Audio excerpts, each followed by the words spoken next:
Recently, a lot of people gave a ton of heat to Yarros for releasing two thick books in the same year. Then there's me in the far back, wading through all the secret projects posts, wondering, doesn't Sanderson do almost the same thing? The running joke is that he's written a new book during a 10-minute conversation or over the span of a lunch break. I want to make it clear that I've never read a book from either author. I have no stake in this comparison, but I do have bacon in the fridge. I'm sure they're both lovely individuals. I've never met them personally, but a lot of people adore and respect them. So why does Yaros get labeled with fast fashion when it comes to rapid book releases, but not Sanderson? If you've watched my video on Right to Market, I mentioned knowing writers who've written a first draft in a month, but they spent sometimes as much as 10 hours a day and wrote every day. I also know of authors who held off on completed works for various reasons and rapid released after. Admittedly, I'm also guilty of rapid release with the lyrical series. With the rise of print costs leading to lower royalty rates, I ended up splitting my first, very large, book into three more manageable sized books. Originally, I planned to release one a year until a friend suggested I rapid release. They were already written, edited, and had covers, so why was I waiting? It made sense. Having a finished book sitting around for an arbitrary amount of time to pass didn't benefit me or readers. Wouldn't it be better to show my commitment to a series and that I took writing seriously? Meanwhile, Sanderson, the man, myth, and juggernaut legend, published at least 4 books in 2023. Alongside his thick Cosmere books, prior to the Secret Projects, he released young adult, children's books, or shorter works like novellas in the same years. Shouldn't that also make him fast fashion?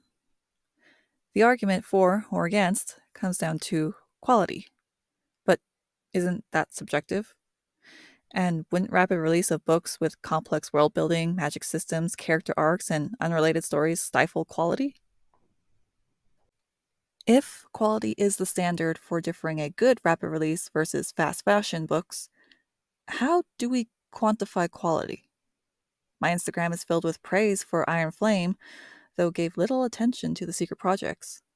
But my YouTube brings up Sanderson's next book in a year with great anticipation, while calling Yarro's second book in the same year rushed. The 2020s seem to be reflecting the era of dime novels.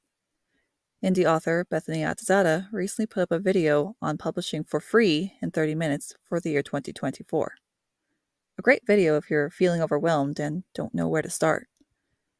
We have more access to resources for creating, and specifically, creating stories, than ever before. I think the majority of onlookers are missing a crucial point, that the advancement of technology and guidance has made writing a book more accessible. Undoubtedly, publishers are aware, and press authors, especially after explosive success, to get on the grind and produce more. Not all of us can be writing machines like Sanderson, but damned if we don't aspire to be.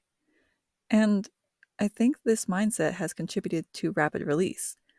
We see someone else who is able to do just that and can't help but compare ourselves.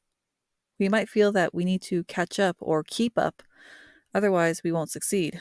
Otherwise, we failed. Publishers placing deadlines while lauding their power over an author's contract is another factor. Publishing houses have tremendous influence over the market and a list of demands from a book before it's even considered. You may have heard agents and editors suggest making the book a standalone with series potential, or to have a trilogy at the ready or in the works. The 2020s have seen several scandals in publishing in which the result was the author having their contract terminated.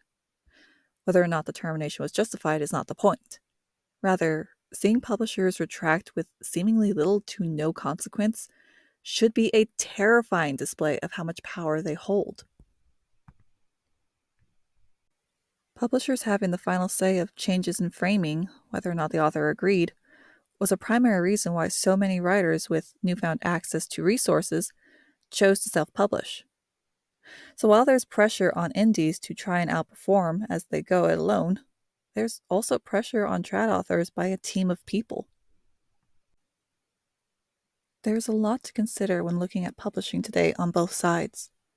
Factor in the audience demand and the hysteria that is FOMO. I think we're being unfair with this label. Since you made it to the end, the answer is no. Sanderson is not fast fashion. Authors and creatives are not fast fashion.